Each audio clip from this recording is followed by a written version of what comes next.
बिस्मिल्लाहिर्रहमानिर्रहीम। अस्सलाम वालेकुम। उम्मीद है आप सब खैरियत से होंगे।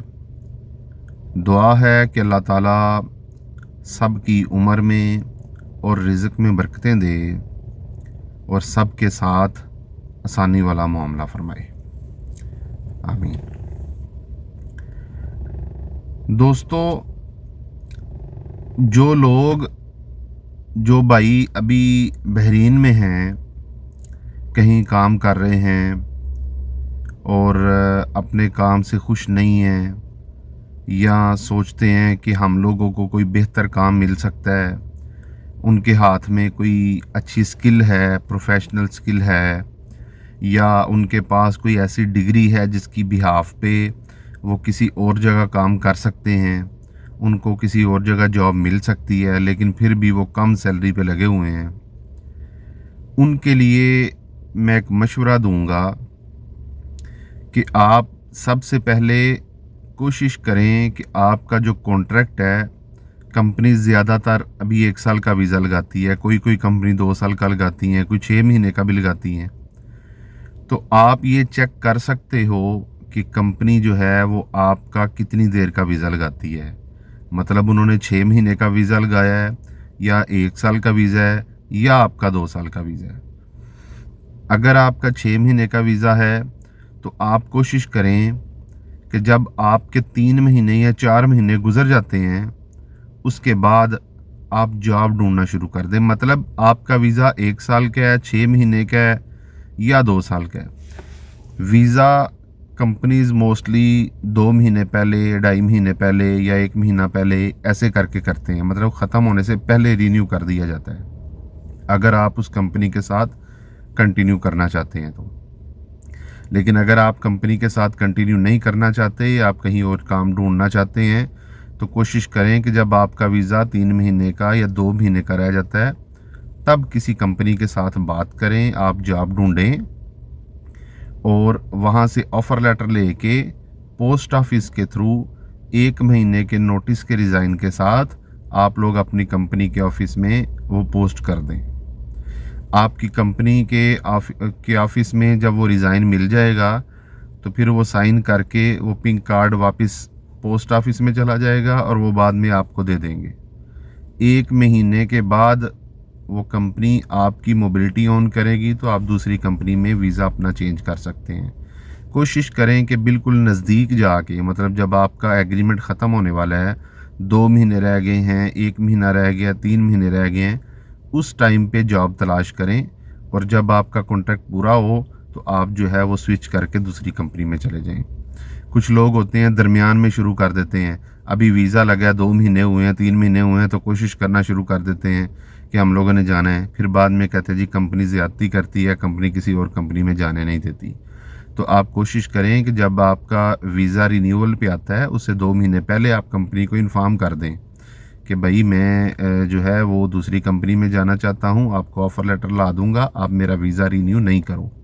जब आप कंपनी को ऐसे रूल्स के हिसाब से चलोगे तो कोई कंपनी भी आपको तंग नहीं करेगी। यहाँ पे जो बहुत ज़्यादा कोऑपरेटिव हैं कंपनीज़ वाले, कोई भी आपको ज़बरदस्ती अपने पास काम के लिए नहीं रखता। अगर आपको बेहतर जॉब मिलती है, अच्छी सैलरी वाली जॉब मिलती है, तो आपको जाने देते हैं। लेकिन आपने किसी दूसरी कंपनी में जाने से पहले 3-4 बातों का ज़रूर ख्याल रखना है। जब आपने कंपनी सेलेक्ट करनी है तो सबसे पहले उस कंपनी का बैकग्राउंड देखना है, उस कंपनी की हिस्ट्री देखनी है कि हम लोग जिस नई कंपनी में जा रहे हैं, उस कंपनी के जो स्टाफ हैं उनको सैलरीज टाइम से मिलती हैं, या वहाँ पे पुराना स्टाफ कितनी देर का पुराना है। मतलब अगर 5 साल का स्टाफ, 5 साल पुराना कितना स्टाफ है, 10 साल पुराना कितना स्टाफ है, आपको आइडिया हो जाएगा कि उस कंपनी की हिस्ट्री कैसी है। मतलब वो कंपनी अपने एम्प्लॉय को साथ लेके चलती है या फिर वो ऐसा ही करते हैं, अपना काम निकाला, 2 साल के बाद, 3 साल के बाद आदमी रिमूव करके नए आदमी रख लिए। सबसे पहले तो आपने ये चीज़ लाजमी चेक करनी है। दूसरी चीज़ आपने चेक करनी है, आया वो आपको 1 साल के बाद छुट्टी देंगे या 2 साल के बाद देंगे। अगर 1 साल के बाद देंगे, उसके साथ वो आपको क्या फैसिलिटीज़ देंगे। अगर 2 साल के बाद देंगे तो उसके साथ आपको क्या फैसिलिटीज़ देंगे, टिकट आने जाने का देंगे, 2 महीने का लीव सैलरी देंगे, और उसके साथ क्या क्या आपको बेनिफिट देते हैं, कितनी छुट्टी है, कितने पैसे हैं, क्या हिसाब है, वो सारी डिटेल जो है वो आपको पहले इकट्ठी करनी चाहिए वीज़ा चेंज करने से पहले आप ये सारी इन्फॉर्मेशन इकट्ठी करके उसके बाद आप लोगों को चाहिए कि आप किसी भी कंपनी में स्विच करें। जिस भी कंपनी में आपने जाना है वहाँ जाने से पहले उसकी इन्फॉर्मेशन लें, उनके स्टाफ को मिलें, उनसे डिटेल लें, और फिर अपनी कंपनी को छोड़ के अगर आप जाना चाहते हैं तो दूसरी कंपनी में जाएं। और सैलरी का कितना डिफरेंस आएगा, साल में आपको कितने डिफरेंस आएगा पहली कंपनी से और अभी वाली कंपनी से, ये सारी चीज़ें आप माइंड में रख के तो फिर कोई भी कंपनी स्विच कीजिएगा। कोई भी कंपनी आपको नहीं रोकती, लेकिन आप कोशिश करें कि अपने लिए बेहतर सोचें।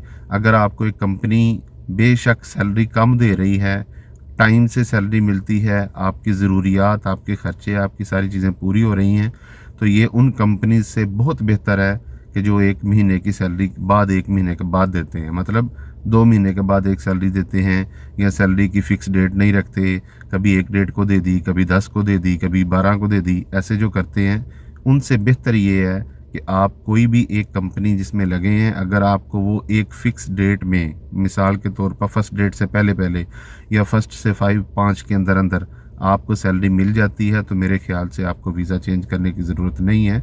10-15 दिनार 20 दिनार ऊपर नीचे हो जाते हैं उसकी खैर है, लेकिन एटलीस्ट आप लोग किसी से प्रॉमिस कर सकते हो, आपको पता है मुझे किस डेट में किस टाइम तक सैलरी मिल जानी है, तो बंदे के बॉस से जो है ना वो खर्चे मैनेज हो जाते हैं। उम्मीद है आपको मेरी वीडियो की समझ लग गई होगी। वीडियो को लाइक करें, दूसरों के साथ शेयर करें। कोई चीज़ पूछनी हो या बतानी हो आप कमेंट सेक्शन में पूछ सकते हैं, बता सकते हैं। अपना ख्याल रखें, अपने इस चैनल का ख्याल रखें। अल्लाह हाफिज़।